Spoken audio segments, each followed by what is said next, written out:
Hey everyone, welcome back to the channel. Today, we're setting sail into the pinnacle of modern naval supremacy with the USS Gerald R. Ford aircraft carrier, the trailblazing lead ship of the Ford-class supercarriers that's revolutionizing U.S. power projections since its commissioning in 2017, boasting unprecedented automation, electrical generation triple that of Nimitz-class predecessors, and the ability to surge 270 sorties per day to dominate skies from the Mediterranean to the Pacific.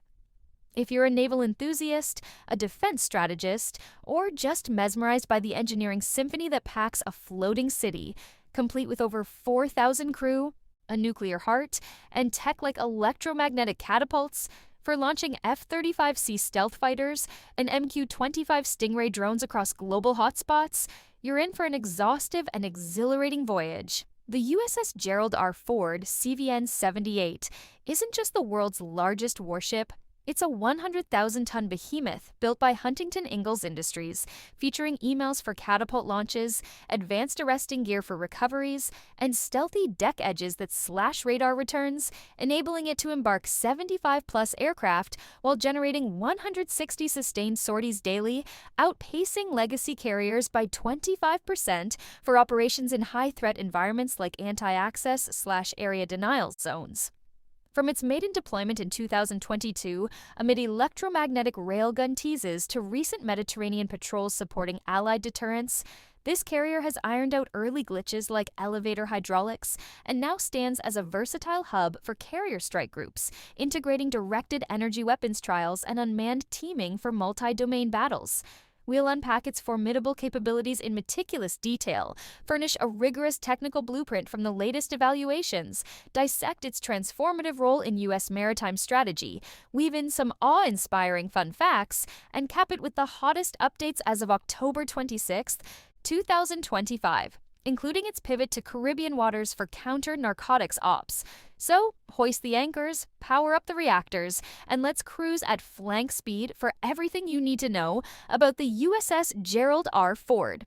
The USS Gerald R. Ford's capabilities vaulted to the apex of carrier aviation. Designed as a multi-role floating fortress to command sea control and project air power with a lethal integration of automation, modularity, and survivability, allowing it to penetrate contested littorals, sustain round-the-clock ops with minimal crew via AI-driven workflows, and unleash integrated strikes blending manned jets, loyal wingmen, and hypersonics against peer adversaries like China's Type 003 or Russia's Kuznetsov revamps, rivaling entire air forces while offering endurance unlimited by nuclear fuel for theaters spanning the Indo-Pacific. At its nucleus, the Ford excels in sortie dominance, powered by two A-1B reactors churning out 700 megawatts, triple the Nimitz's output, for electromagnetic catapults launching aircraft every 45 seconds in surge mode, achieving 270 daily flights with F-35C Lightning IIs, F/A-18E/F Super Hornets, E-2D Hawkeyes, and EA-18G Growlers, outstripping predecessors by integrating unmanned MQ-25 tankers for extended reach up to 1,250 miles.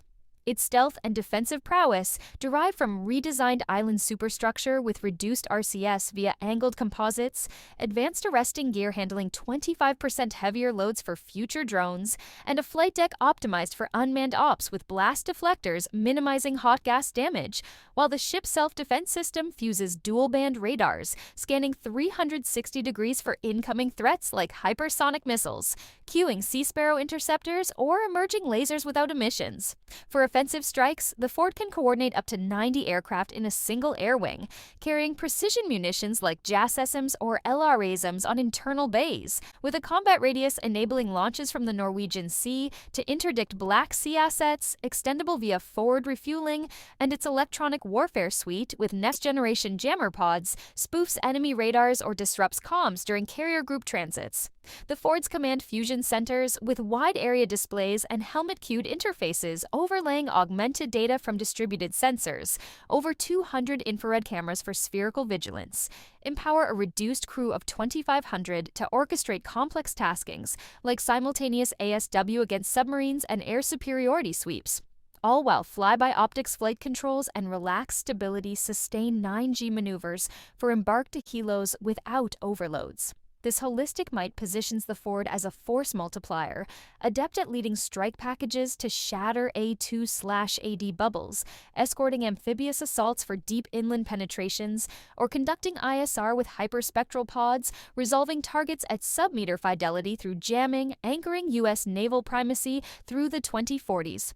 To fully comprehend the Ford's engineering triumph, let's zoom into its technical specs and operational rhythm as Huntington Ingalls design synthesizes nuclear innovation with digital backbone, birthing a carrier that's as resilient as it is revolutionary, measuring 1,106 feet in length, 256 feet across the flight deck, 250 feet high from keel to mast, and displacing about 100,000 long tons fully loaded, propelled by two Bechtel A1B pressurized water reactors, each outputting 350 megawatts thermal for speeds exceeding 30 knots and unlimited range minus logistics. The hull's high-strength steel with radar-absorbent paints trims signature by 30% over Nimitz baselines while housing advanced weapons elevators, elevating munitions at 150 feet per minute thanks to modular weapon magazines and automated handling, slashing manpower by 650, and the EMALS linear induction motors spanning 330 feet, catapult jets with variable thrust up to 120,000 pounds for 0 to 165 knots in 2 seconds, paired with AAG water motion recovery systems for precision arrests under gusts. Avionics highlight the dual-band radar with 5,000 modules for air-surface tracking up to 200 miles, integrated with the Cooperative Engagement Capability Net for distributed kills, and the CIC's holographic interfaces with voice gestural controls cueing off-bore site threats via gaze tracking. Hangars accommodate 75 aircraft with up to 400 modular pods for JSMs or NSMs, and self-defense includes RIM 162 ESSMs and rolling airframe missiles totaling up to 200. In ops, the Ford pulses with efficiency. It steams from Norfolk at flank speed, reactors spool to full for EMALS priming, radars lock a squadron at 200 miles. The Airboss cues a catapult cycle for F-35 launches from angled decks, then vectors recoveries amid 9G brakes while sensor fusion feeds God's eye battle space, all in an indefinite endurance envelope linking the Atlantic to Persian Gulf choke points, making it a doctrinal powerhouse for expeditionary basing in peer fights. The Ford's strategic role is foundational in U.S. maritime dominance, anchoring the Navy's carrier fleet to enforce sea denial and alliance cohesion in flashpoints from the Taiwan Strait to the Levant, where its surge capacity and unmanned integration overwhelm numerical edges, like China's carrier swarm tactics, meshing with Burke destroyers and Virginia subs for layered fires that deter aggression. As the Pentagon builds toward 10 Fords by 2045, it enhances distributed lethality, embarking NGAD prototypes or coordinating with allies' Queen Elizabeth carriers for joint ops, while variants tease drone mothership configs for loyal wingman swarms. Fun fact, the Ford's reactors could power over 100,000 homes, freeing deck space by ditching steam cats for electrical systems. Another gem, its advanced stop work program cut crew needs by 700, enabling ops with fewer sailors amid recruitment crunches. As of October 26, 2025, the USS Gerald R. Ford has pivoted dramatically with Defense Secretary Pete Hegseth announcing its redeployment from European waters to the Caribbean for intensified counter-narcotics and anti-smuggling ops in the Western Hemisphere, pulling the strike group, including destroyers, cruisers, to interdict drug routes amid tensions with Venezuela, following its recent Strait of Gibraltar transit on October 1st. Just yesterday's updates confirm the group's arrival near Trinidad and Tobago, bolstering U.S. presence against narco-terror threats with FA-18 sorties and helo patrols, while EMALS trials continue to certify full unmanned integration by 2026. Challenges like persistent elevator tweaks linger, but with over 8 years of shakedowns and Mediterranean deterrence patrols, the Ford is cementing its status as the Navy's most lethal platform. The USS Gerald R. Ford is a colossal emblem of American sea power, fusing tech, tonnage, and tenacity to rule the waves. What are your thoughts on the Ford? Impressed by its EMALS revolution, eyeing its Caribbean pivot, or hyped for Ford-class expansions? Share your insights in the comments below. Give this video a like if it launched for you, share it with your naval crew, and if you haven't already, hit that subscribe button for more deep dives into the vessels shaping global seas. Thanks for watching, and I'll see you in the next one.